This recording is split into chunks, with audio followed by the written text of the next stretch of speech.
আমি সবসময় চাই যে আমি যখন আরো একটু বৃদ্ধ হব তখন আমি বৃদ্ধাশ্রমে যেতে চাই। সন্তান আসবে, ওকে বলবো মাঝে মাঝে দেখতে এসো। বড় লোকদের হয় কি, ওনাদের কিছু করার থাকে না।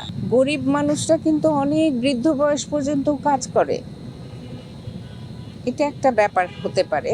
আর তাদের বৃদ্ধাশ্রমে হ্যাঁ, কিছু কিছু ওই ইয়ে আছে, বৃদ্ধাশ্রম আছে যেখানে পয়সা দিতে হয় না।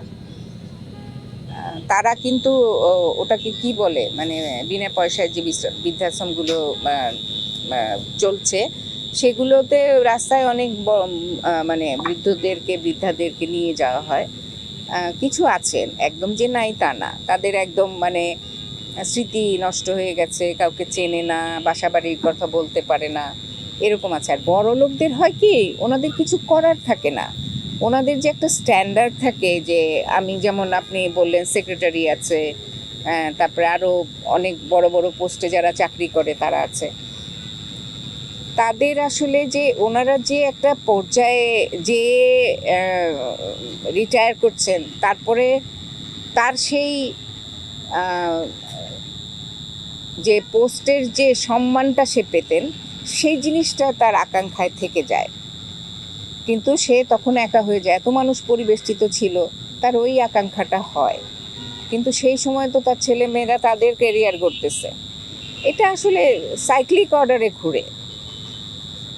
আগে বেশি ছিল না, বোঝা যেত না, মানুষ বাসায়ই থাকতো, এখন বৃদ্ধাশ্রম হয়েছে। আমার মতে একটু নেগেটিভ আপনারা হয়তো ভাববেন, আমার মতে বৃদ্ধরা যদি একসাথে থাকে, বৃদ্ধারা যদি একসাথে থাকে, তাহলে তাদের মধ্যে যে সেই বয়সের গল্পের যে একটা বন্ডিং হবে, সেটা কিন্তু তাদেরকে সুস্থ রাখতে সাহায্য করবে আমি মনে করি। আমি সবসময় চাই যে আমি যখন আরও একটু বৃদ্ধ হব তখন আমি বৃদ্ধাশ্রমে যেতে চাই, কারণ তাদের সাথে গল্প করে আমার মজা লাগবে বেশি। সন্তানকে মিস করার তো মানে, আমি যদি মেন্টালি প্রিপেয়ার থাকি যে হ্যাঁ আমি ওখানে যাব, তাহলে তো সন্তান আসবে, ওকে বলবো মাঝে মাঝে দেখতে এসো। সন্তানকে তো মিস করবো ওইভাবে না, যেমন এখন তো সন্তানকে আমি মিস করছি না, করছি, কিন্তু তারপরেও তার ক্যারিয়ারের জন্য আমি ভাবছি যে না, ও ভালো করুক, আমার না হয় একটু কষ্ট হচ্ছে, ও ওখানে থেকে পড়াশোনা করে ওর জীবনটা গড়ে নে, সেম ব্যাপার। আমি তো তাই মনে করি। কিন্তু কারণ এই জিনিসটাকে মানুষ একটা ইস্যু করে বলে যে বাবা মাকে ছেড়ে আসছে, বা অনেকে অত্যাচার করে, সেটা তো সত্যি, অবশ্যই সত্যি। অনেক ছবি দেখি আমি, মা বাবাকে মেরে বাইরে রেখে দিচ্ছে, বা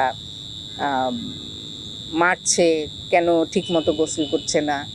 আমার বাবার আলজাইমার ছিল, আমি একদম বাচ্চাদের মতো আব্বার সাথে মানে বিহেভ করতাম, গল্প করে করে, ছোটবেলার গল্প করে করে ভাত খাওয়াতাম। দেশে দেশে সবার সাথে দ্য নিউজ।